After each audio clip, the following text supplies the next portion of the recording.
All right. I think we can maybe start with intros uh, as a as we go, and people can kind of jump in. So I'll get us started. So my name is Bert. I head up strategy here at Rangle. Rangle itself is a consultancy where we help our clients build and ship software that sort of redefines who they are. Um, my team specifically helps clients kind of tackle some of their hardest challenges using technology and really understanding how to adopt and deploy new technology as fast as possible. Della, you want to introduce yourself? Yeah, sure. So my name is Della. I'm also at Rangle, hence the R's behind both of us.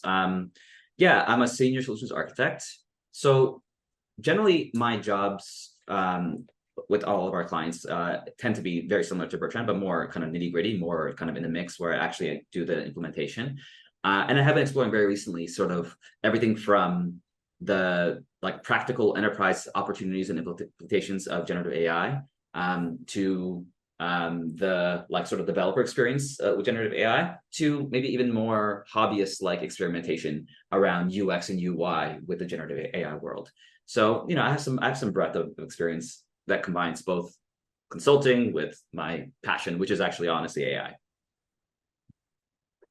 Sounds good. And that's what we really want to do today, which is share both our experiences. This is still an early field. It's still rapidly evolving. But already in the work that we've done at Wrangle and some of the observations that we've seen, I think we're very excited about its potential and want to talk a little bit about what we've seen and sort of what we think about it, as well as provide, like we said, some practical sort of frameworks for everybody here thinking about deploying it in their context and building products with it. So, what do you say, Della? Should we get started? Let's do it. All right. So we're going to start with some of the key takeaways.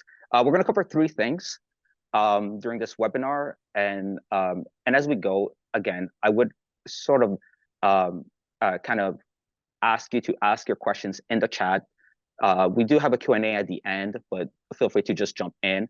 Mhm. We have people manning the chats here, and they'll be able to point us in the direction of your question as we go through this process. But at a high level, we want to cover what AI, what we mean by AI, and some of the sort of the topics we'll cover, and what impact it's likely to have, in our view, on software development and user experience by looking at what impact it's already had and trying to extrapolate from there. Um, and sort of in the spirit of that, we'll also look at actual implementations that are in the wild and how some of the sort of leading companies are thinking about it and how they're deploying it successfully. And at the end, we'll talk about how you can actually go about deploying it yourself and key considerations and really just what we found is a strong recipe and a strong playbook for making sure that while you may not know everything in starting your journey, you'll have a sort of a solid set of guardrails to help guide you. Um, so let's jump into it. Yeah. Awesome. Before we get into it, I think it's important that we sort of start with some definitions. Yeah. You'll hear me and Della use a lot of different terms, and we thought it'd be useful to sort of level set because I think even in industry, there's a few challenges with people Mhm. kind of using some terms loosely, maybe using some terms instead of the other. So you'll hear us mention generative AI, foundation models. We just wanted to take a quick beat and talk about each of these terms, what they mean, and what they maybe don't mean and why they're important. AI is not new, but this current landscape has brought really interesting advances, and we want to focus a lot on those advances. So the first definition, I'll present this, and Della, I'm curious to hear your thoughts. The first term that Yes. I'm gonna sort of present here is the term foundation models. You'll hear a lot of people sort of generalize a lot of the advances in terms of this term. This is the favorite term. I think it's Amazon's favorite term. So if you go through their documentation, they talk about foundation models a lot. It was popularized at Stanford University. There's an institute there. It basically refers to AI systems in the broadest sense that have been trained on a lot of data. They've basically been trained on the internet, and as a result of this training, they're actually they're they're not specifically trained to do a specific task, but they're trained on almost everything so that they could essentially, you know, generalize and do many tasks. This is really in sharp contrast to the last few generations of AI, which were specifically trained for particular purposes. These are trained for fairly broad purposes, very general purposes. The goal is to get to what a lot of people refer to as, artificial general intelligence. So a bit like human-like behavior. So, the Terminator stuff. Of course, right away. It's been 4 minutes. You already mentioned Terminator. Okay, cool. I was I think I lost a bet. Yeah, absolutely. Okay, so let me. Oh no, absolutely. Jump in. I just wanted to make one point clear, which is these models are really, again, they're not tuned. They can be tuned to specific tasks, but in the large, you're not really training them yourselves. You're getting, in many cases, a model that's pre-trained and that can maybe be fine-tuned or otherwise optimized for a specific task that you may want it to produce, but they are general models. I think that's a key factor here. Della? Yeah. Let me kind of add a little bit of context here. I won't go too fast and I won't go too deep because I tend to either talk way too fast. If I do, let me know. And I'll go too deep into the weeds and I'll avoid that. But I'll give you some general points that I think are going to help you connect this to things you're used to. A term you might also hear very often is a large language model, or an LLM. And LLMs are very much the most prolific, I'd say, foundation models. You have your GPT-4, 3, 3.5, ChatGPT.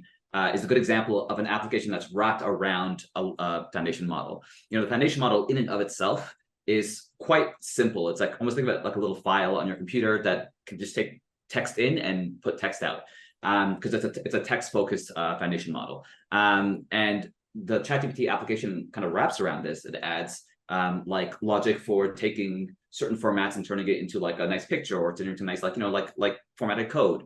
It lets you kind of like interact with it in a chat interface and format. History, all that kind of stuff is the wrapper around a foundation model. And there's quite a few different kinds of foundation models currently. You have your language focused ones, and we'll go through a list that are on the different ones that are kind of out there. There's ones that are for images, there's ones for video coming out now. And there's also the goal of convergence across the board here. You'll see slowly over time, these models kind of share the same space. So the image and the text models, which are separate currently, can now kind of communicate with each other, and over time they'll just be one model potentially, we'll see what happens, but that's kind of the aim that we have. So foundation models are still kind of segmented out by their specialties, but they are converging and they can communicate across the board, so you can get some really robust and complicated and interesting things when you do that. And I think I heard you say the word large language model, LLMs. Yeah. So you'll hear foundation model and LLMs used interchangeably. Technically, LLMs are a subset of foundation models. These are specifically designed to understand, in terms of to understand and generate human language. The large part of large language model is sort of reference again of just the size of these language models and the amount of parameters they're trained on. Most common models, even open source ones, are trained on billions and billions, and some of the closed source ones, maybe trillions of parameters. So these are all sort of the levers. So they require incredible amount of computational power, which kind of puts them out of the grasp of maybe you and me in terms of getting enough GPUs. We have a question. I think Mark asked a good question. What are parameters? Do you want to take a stab at explaining parameters to the team here? Yeah, parameters are complicated, and this is a good example of something that is very difficult to explain without potentially unnecessary anthropomorphization if we're not careful. And I'll avoid that for now, just real quick, but I'll also kind of tell you where that kind of crosses over. So parameters are essentially a good way to indicate the overarching size of a model. A parameter in a model is a saved permanent weight in its kind of like data, because when a model is trained, you feed it tons of data, just like raw text that's tokenized, which we'll get into maybe in the future. It's tokenized into things that are like numeric representations of text, and then it's run through some fancy algorithm, a transformer in this case, to sort of essentially give you an output that is stored in the model. That output is essentially parameters. So the parameters are weights, as often referred to, that later on when you try to interact with the model, your request goes through all the parameters, and the parameters kind of tell and nudge it in one-way direction what the output should be. So the more parameters a model has, it seems to be, the better it gets. Much larger models that have much more parameters work much better. But the parameters and the need a certain amount of data. So there's almost like a ratio, roughly, let's say 1-to-1. Let's say one data piece gives you one parameter. That's not actually accurate, but that's good enough for now. So we're feeding it more and more data, and those turn into more and more parameters. And you can kind of see this overarching size increase over time. You know, if you went to like GPT-2, I think it was something like 100 million parameters. Then you know, GPT-3, when it came out, was 178 billion parameters.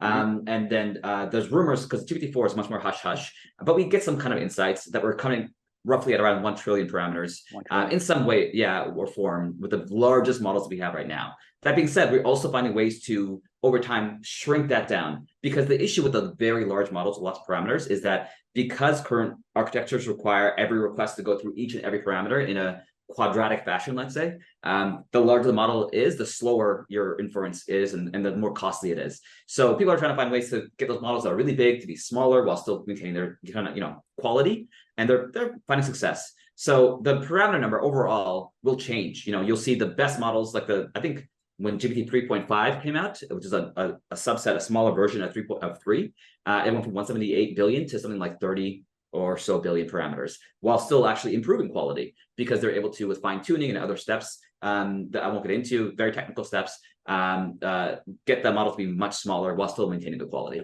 So I can go on forever about this, but that's a very general understanding of how parameters correspond to the size of your model, which corresponds to the quality of your model. But that, as like I mentioned before, that changes over time, so it's not always a one-to-one mapping. Yeah, and I think you'll often see the model versions being delineated by how many parameters that they have. So if you see a model like Falcon, you'll see Falcon 70B. That 70B is a definition as how many of these parameters are. They're really that. There are 1,000 switches that control how this LLM thinks and responds.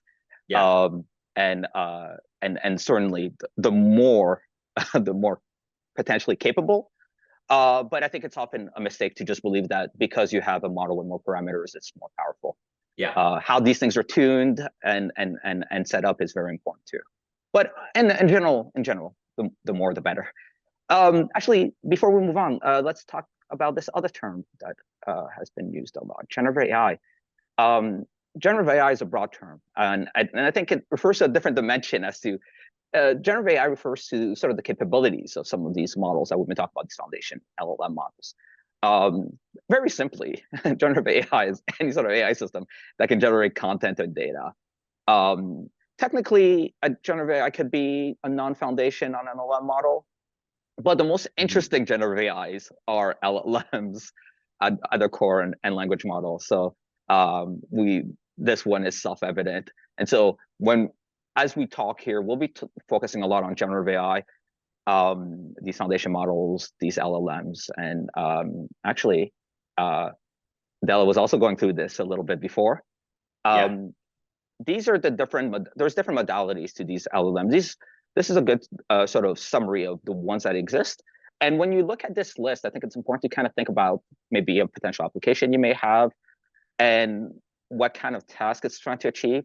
You'll see that a lot of these LLM models start with text.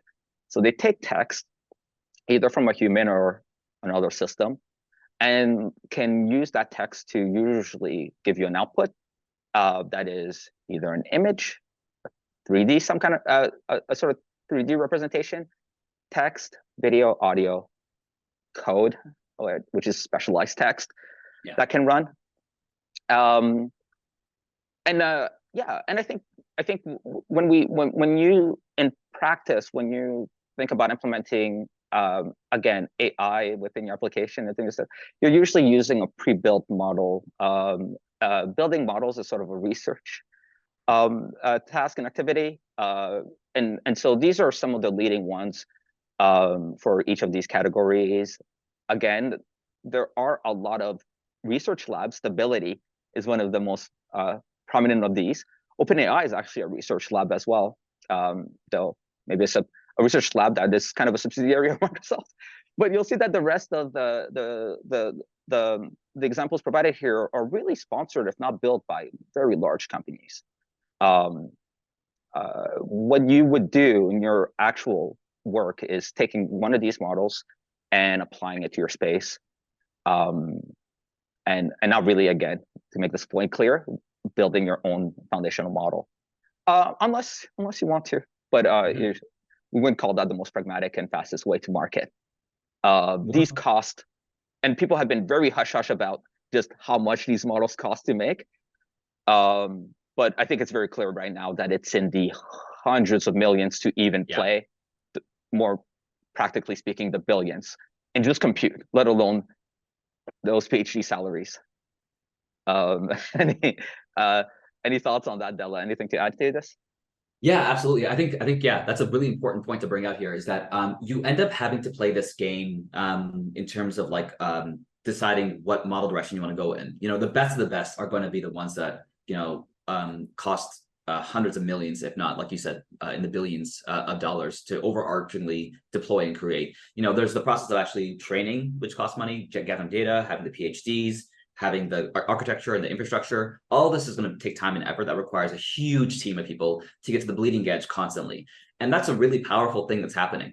That being said, there is a sort of separate path that people are also kind of building. And if you play video games, they kind of think of it like those really big video games that cost like hundreds of $1 millions to make versus those indie studios. You know, you're going to get a different kind of game. They'll kind of be similar in a lot of ways, but they're not going to be as good looking. They're not going to be as long potentially because they won't have as much like power behind it. But you'll often get something that's very unique and interesting. A good example of this in our world is something like maybe a good example is Llama 2. Llama 2 is a good mixture of the two worlds. So Llama 2 is a text-to-text model, and by Facebook probably coming out. Oh, by Meta. Yeah, by Facebook, by Meta. Yeah, exactly. It's coming out probably in the next few. 3 is probably coming out next few, like next year, let's say.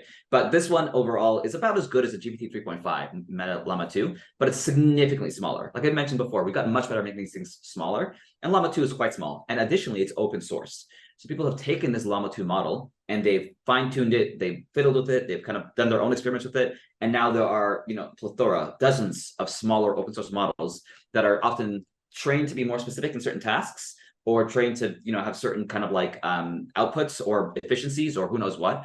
So like I've seen ones that are more code focused. I've seen ones that are more focused on, you know, like being a friendly chat friend consultant thing that you can talk to, all kinds of things. So you do have opportunities in that regard, not only in trying to train your own, but also looking at the open source community and what they've made and finding maybe solutions that are not as bleeding edge powerful, but are more specifically tuned for your use cases, but also things that give you more control and more ability to interject and you know, write your own things around, which is a pro and a con because it's effort and energy. In the end, going to Microsoft using like, you know, their platform that kind of wraps around GPT-4 and other high quality models, they also handle a lot of the other bells and whistles for you. So it's a constant battle as a, you know, company deciding which path to go down, because there's pros and cons that we can go on and on about, and we probably will in the future. And we probably will in the future.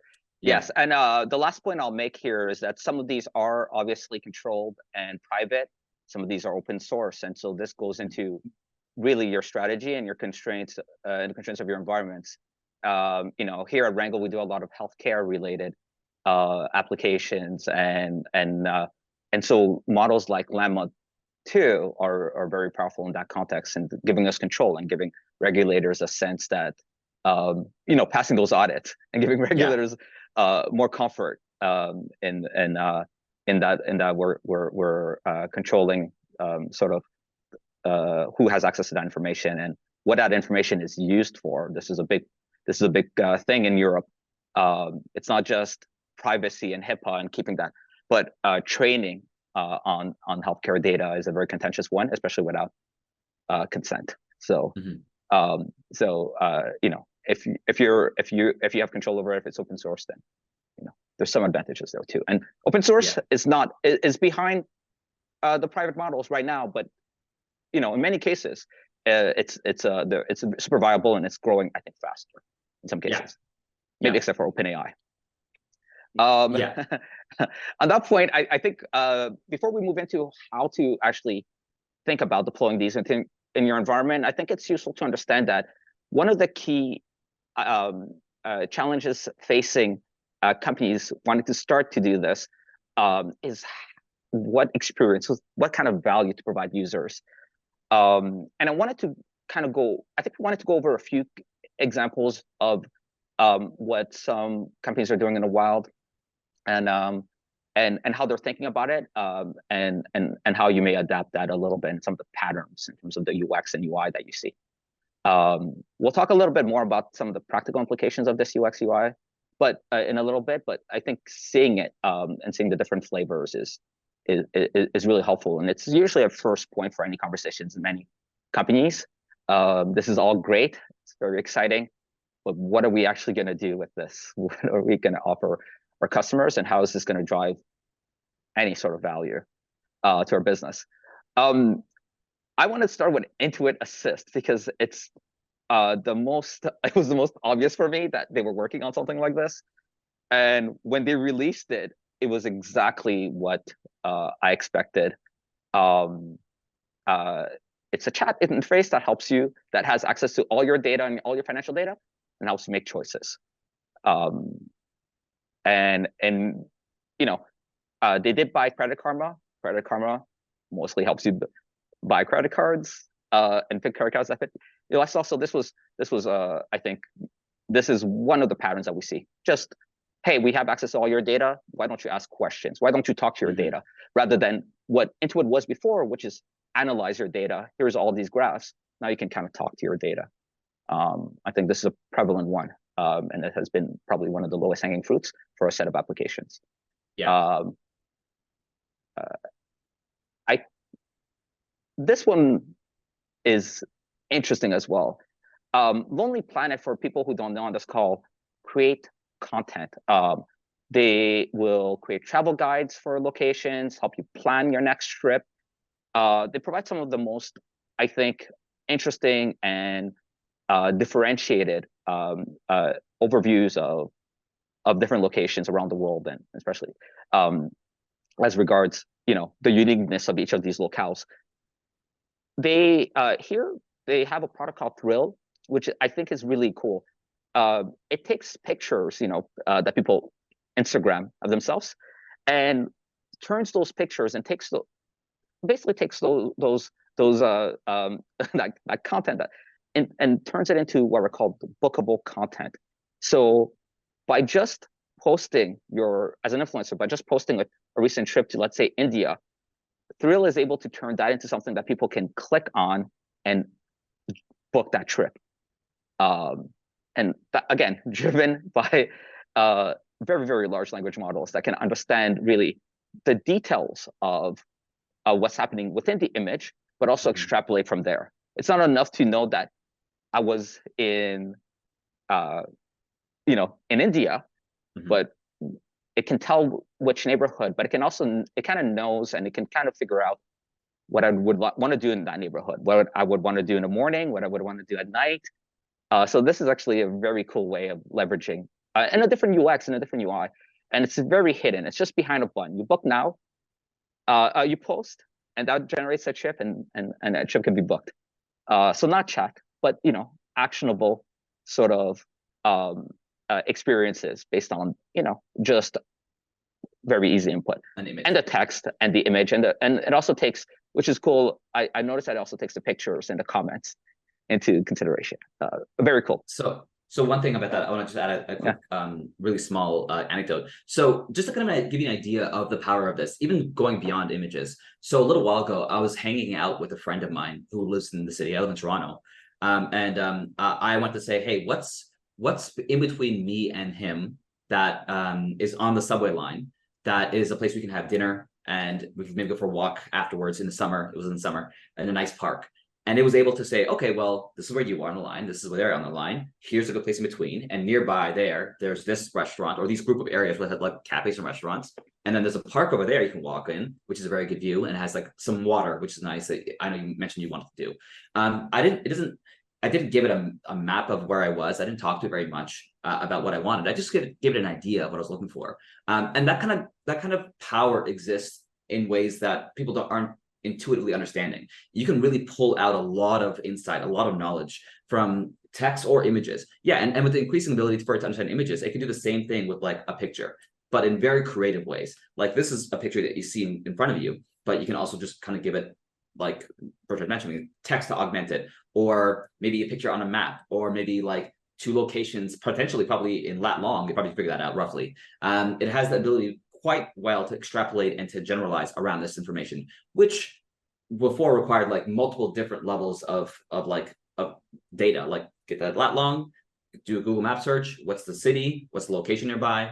You have to do all this effort, which is now all gone potentially. That's kind of a lot of the power here. I love this one, this example, Canva. Canva actually embedded itself within the ChatGPT experience, and you can just ask for the design that you actually want. The one thing that I like about this use case is that it is probably one of those examples of where the conversational interface makes more sense than clicking around and doing yourself. The entire mission around Canva is to allow non-designers to create beautiful designs and products, and just being able to describe what you want is exactly how maybe some of us work with graphics departments. And so kind of being able to work that way with Canva is a very powerful and very natural extension. A few quick ones. Shopify, again, folks are in Shopify, they're having to do all these things like write descriptions, write tags, and having something just provide suggestions, and is just, again, one of these ways where clicking around and going through menus is not the primary interface.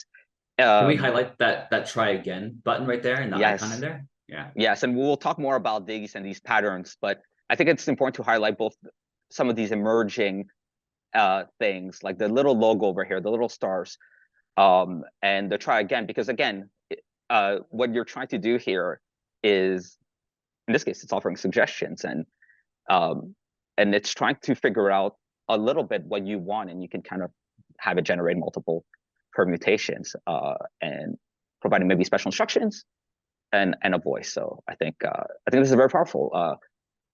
This is probably much better than what you'd be able to do by yourself in some cases, by just asking what you want. Cicero asked a question: will AI help us to ask better questions?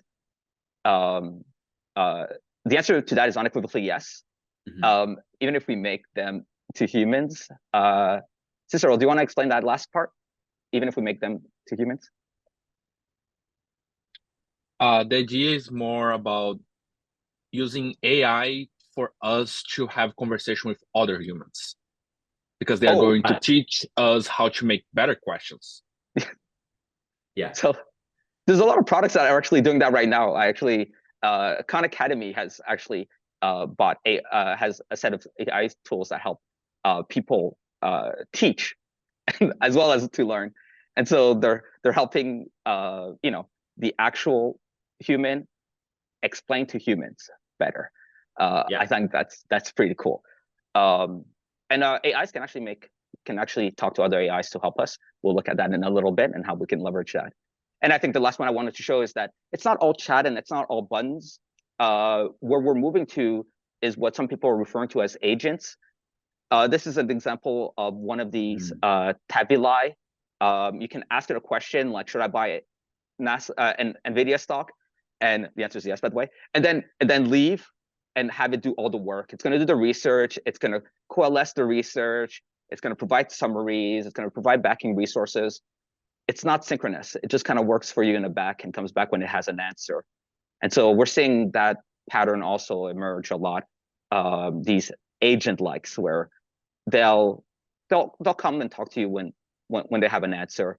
Another example that we've seen of this are ones in which you have AI assistants and they know what you do for a living. And so they'll watch YouTube for you. And if they see something that's interesting, they'll ping you and be like, hey, by the way, I think you should watch AWS reInvent is on right now. They just launched a new serverless thing, probably. You should know about this new serverless thing. without me actually really asking it anything. Just knowing who I am and what I do for a living, they can kind of push that envelope. So that's a different type of experience too. So when you think about the products that you currently have, the things that you currently do, I think it presents almost unlimited possibilities. On that point, I think let's dive into how we actually finally how do we think about deploying AI in your company.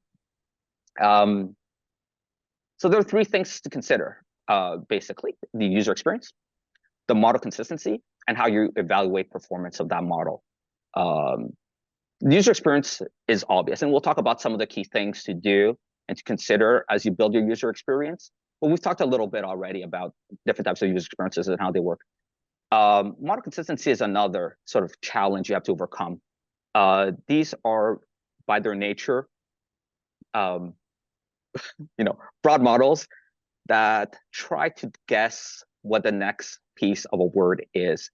And so there are things you have to do in order to be able to leverage it properly at scale. And we'll talk about that a little bit. And then, of course, performance. And performance here, I don't mean how fast it runs, though that's maybe a topic for another time. Talk about if it's actually achieving its outcome, if it's giving good answers and safe answers, giving safe answers, and how you think about evaluating performance. This is a different way of building user experiences in total. So we'll sort of outline that right now. All right, we'll go through these. There's many of these, but the first one is, from a user experience perspective, you have to control for uncertainty. We currently build user experiences that are, in many cases, the same for everybody. And so from the design to the testing, we kind of have certainty. If we don't, it's called a bug. Or if we're very good, it's called personalization. In this case, you're not gonna get same runs in any case. So controlling for uncertainty and keeping it safe, of course, a few things. So these are the things that we're seeing. Keeping a human in the loop in your first version, especially. Just know the first version is not the last version you ship.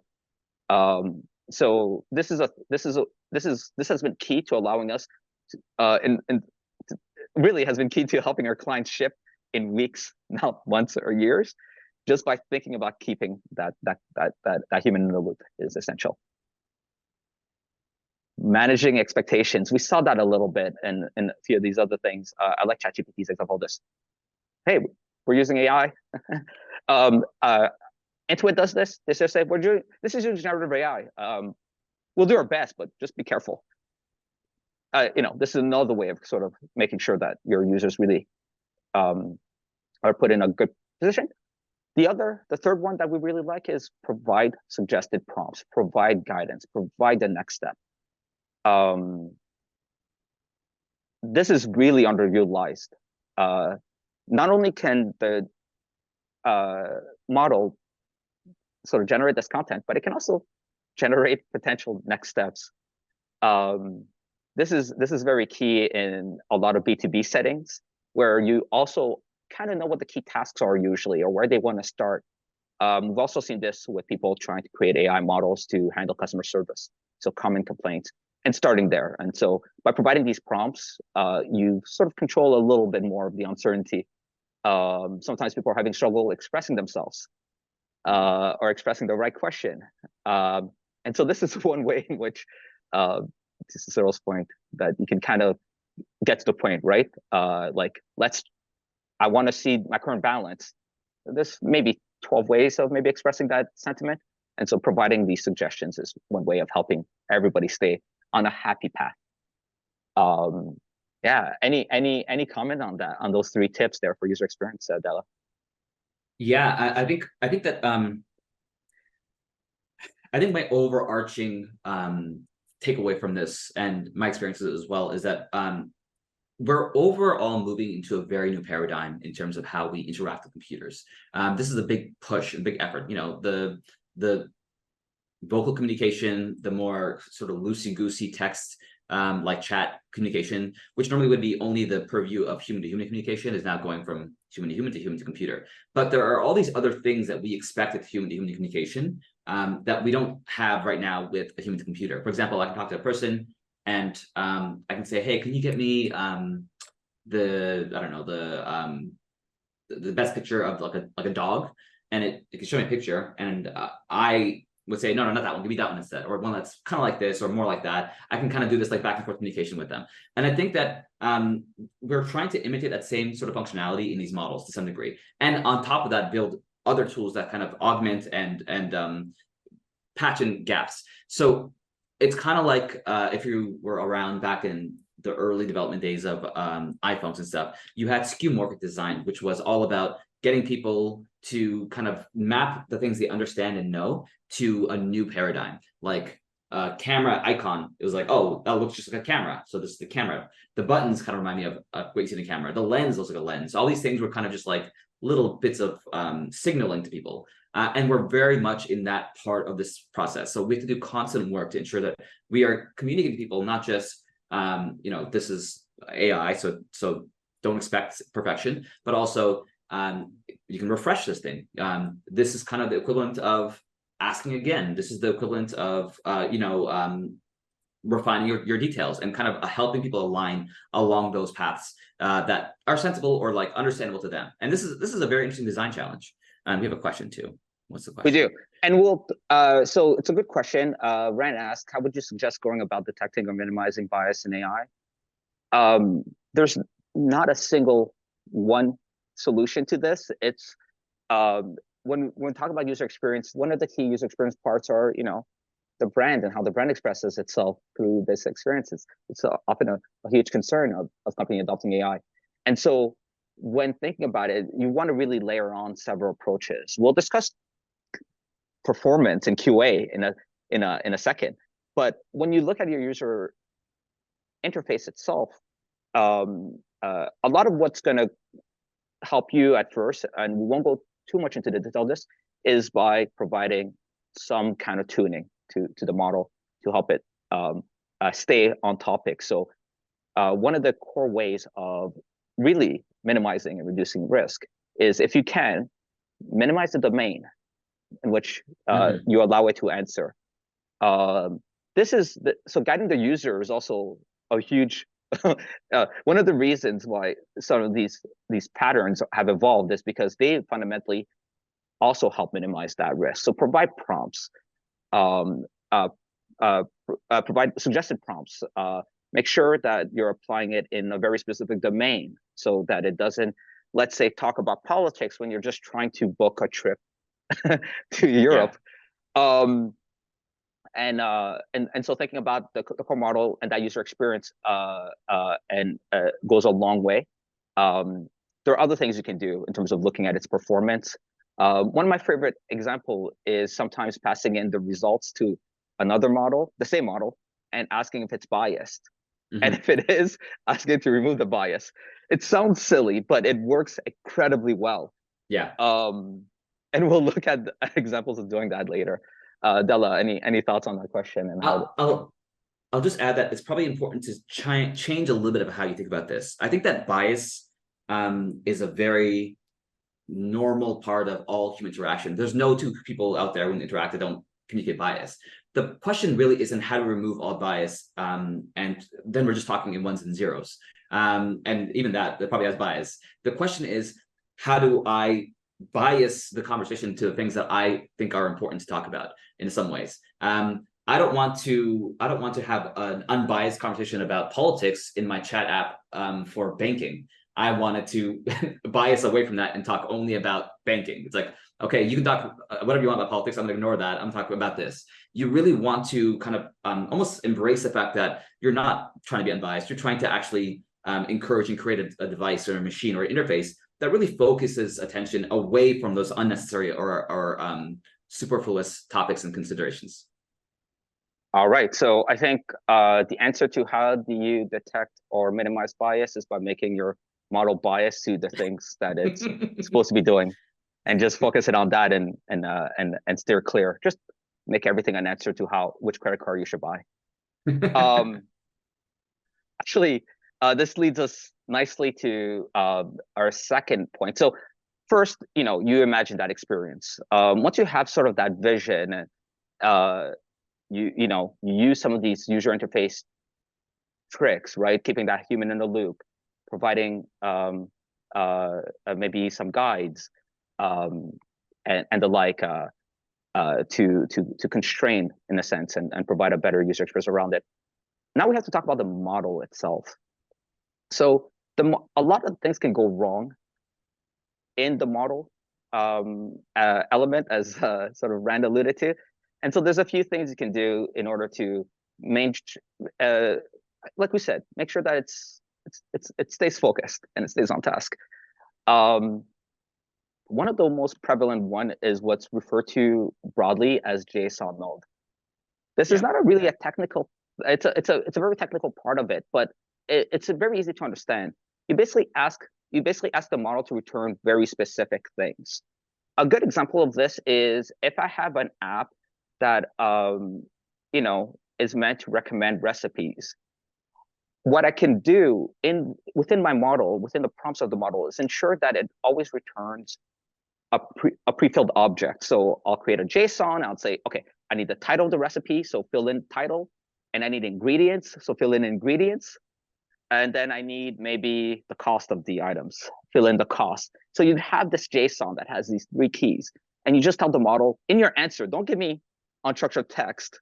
Don't start rambling like me and Della do about eggs and flour, and maybe and go into difficult territory like whether it's spelled GIF or GIF. Stay within this data structure. Just fit this data structure. Other people refer to this as essentially, complete the data model or complete the data structure or insert data here. So this is a huge leverage point in making sure that your model is doing what you want it to do. The other thing is called grounding. So these models, like we said, are trained on essentially every single data source they can find, and there's been a lot of talk about this. The shorthand is, it's trained on the internet basically and everything else, and so it's not trained on your domain per se, and you probably have a lot of data internally. A good example of this at Rangle is our Notion page. A good example of this in your enterprise might be the CMS or the knowledge base, or just a database that contains some functions, or like an API. And so while you don't want to retrain these models on your internal data, that would be impractical and could actually undo a lot of the work that's been done. Again, talking about those parameters, what you can do is what's called grounding. This is to tell the model, when you answer a question, go find it in this data source. In this database, perhaps there's these specialized database called vector databases that are used for this purposes. Many CMSs, like one of our partners, Sanity, supports this out of the box. You can go talk to them about it. And so you can tell you can tell this model to basically ground itself in known facts. You're only allowed to answer from this place. Is the Earth flat? Your enterprise probably has a view on that, and so only answer for here, and don't indulge in conspiracy theories. The Earth is definitely not round. And so what you see here in this bit is a query would come to your server, and your server would go to your source of knowledge and truth and take that in and the relevant parts of that that are relevant to that query and pass those along to a model, like in this case, ChatGPT. So grounding is a very, very effective way of handling a lot of this. Now, make sure your data sources that you're grounding it in do not themselves display bias. One of my favorite story about this is a group of people who were training on their, I think it was Confluence, their knowledge base. And this knowledge base contained a lot of, the most popular part of this knowledge base, not surprisingly, was this jokes section and this lore section. So it's filled with jokes. And so as a result of, and so they were trying to train on this data set in order to help new employees, but all new employees were getting when asking questions about, let's say, how do I submit a vacation request, were jokes in response. So the model did what it was told to do. So, this is not foolproof. You have to make sure that you understand where you're grounding it in, but grounding is a very powerful technique. So JSON one and grounding, the two most powerful techniques. There's a bunch of other things you can do. There's a whole area of prompt engineering and things like that, but just doing those two things alone can get you really far in production in a way that I'll just add one quick thing to this, is that you'll probably hear a term, if you haven't already, that is probably important. And if you're curious about grounding, and you hear the term retrieval augmented generation, or RAG, RAG, this is basically an architecture pattern that we're seeing more and more around this concept of grounding your data around either vectorized data or maybe even like internet searches. Doesn't matter what it is, as long as you're retrieving data at request time, at inference, to augment the generation of the text. RAG, RAG. And so you have a model. So now you have a user interface that keeps everything on track. You have a model that's consistent, but you're going to be making changes to your application and to your model that you deploy. And maybe you're just about to deploy and you want to know, will this actually work? And so testing is a little different in the world of these LLMs. So let's talk about two techniques to end this. One is called user-graded evaluation suites. Think of this as really the test-driven development version of LLMs. So you want to create a suite. We see people miss this step, and it's in our view critical to any speed, and especially for iteration. It's just you want one of these two depending on what you can do. User graded and model graded. So let's talk about what these evaluation suites are. This is what a user graded evaluation suite kind of looks like. So think of it as a test suite where you have preset prompts, you pass them into your model, you get the responses, and then a human, or in this maybe an LLM, but in this case a human, grades it. Is it correct? Is it good? You can rate from a scale to 1 to 10, or just is it a good answer, is it a bad answer? And so by creating this suite of prompts and responses, you set a baseline that you can over time sort of evolve and elaborate on. This is usually useful anyways. It's a fast way to begin. If you know some of the common prompts within your application and its context, putting them all in is an effective way of kind of looking to see how your model actually performs. And you just want to make these things, you want to run these things fairly regularly and evaluate them. But unfortunately, human generated and human graded evaluation suites simply don't scale past a certain point. That's where what we see in the best practice lead to what we're called model graded evaluation suite. I love this example here because running these test suites can be actually really expensive. Even with the ChatGPT price cuts, you probably don't want to run ChatGPT 4 on your test suites all the time. And so what you can do is you can have ChatGPT generate, the data and have ChatGPT 3 grade them. But in any case, however you do it, a model grading is done by essentially asking a model, and ChatGPT 4 or ChatGPT 3 are great models for this, whether the responses are any good. We mentioned this a little bit when Rangle was asking, one of the common ways that, we see teams of all sizes, we've seen small teams do this, we've seen large teams do this, it's really by just asking their models whether the answers that are being provided in these test suites have any bias. And it's surprising how good they are at detecting bias, despite how bad they are at sometimes creating harmful content. This is another example where you would create a suite and you would just ask the judge model on a score of 1 to 5, how relevant is it? Is this answer to the question provided? On a scale of 1 to 5, how credible is it? On a score of like 0, 1, or correctness, or incorrectness, is this a correct answer? There's been a lot of study whether having a model grade itself introduces even more blind spots and biases. And so far, it seems like it doesn't, and that's been very, very interesting to see, especially in the academic literature. But yeah, model graded or user graded evaluation suite are sort of that third anchor.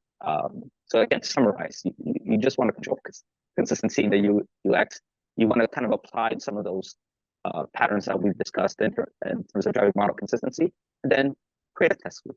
And you know, and if you do those three things, I think the path to production is a lot simpler and a lot safer. And like everything else, start small and iterate. But that's just standard product development. So those are the key things. Anything you want to add there, Della? No, I think this is a pretty generally good breakdown. I'll just say that as these tools improve and get better fundamentally, it's always important to kind of like every once in a while reevaluate what models you're using for any given time. So you might be running let's say a test suite using GPT 3.5 Judge for like 6 months. At that point, that Judge is probably out of date in terms of like what you can get bang for your buck in terms of a high quality, cheap model to do the evaluation for you. So overarchingly, I would say that we often forget about our tests as they run in the background, and we have like this like sort of like rigmarole and process around it. But because it's such an important thing, I think it's important to really try to make sure that you're really trying to get the highest quality for the best cost. And that means just checking in constantly with the ever-changing market that we have right now. Yeah, as models become better, the cool thing about it is our test suites will become better. And so I think there's a lot of people who are feeling a lot of anxiety around some of these problems in terms of controlling the text, controlling the tone, controlling the answer, not hallucinating. But one of the cool things is as these models do become better, and they're getting better all the time, our ability to provide essentially safe and on-brand content is also improving. And so that's it. We'll throw it over for any Q&As that are left. But thanks everybody for listening to us go over this, and hopefully some of this you can kind of take away and bring to your organization and start shipping. So yeah, thanks. We'll pass it on if there's any questions. Everybody, just as a special surprise, next week we'll be getting an ebook where we go deeper in some of these tips and just outline it. So it's a great glossary. It's one that we've been using, and so we wanted to share that with you guys. So be on the lookout for that in the next week or so. And we're planning on doing more of these in the future as well. So we'll probably have more opportunities to have these discussions with you and to kind of just share our thoughts, which will probably evolve over time as everything else does as well. All right. If there are no questions, well, thanks everyone. Yeah, thank you all, and hope to see you soon.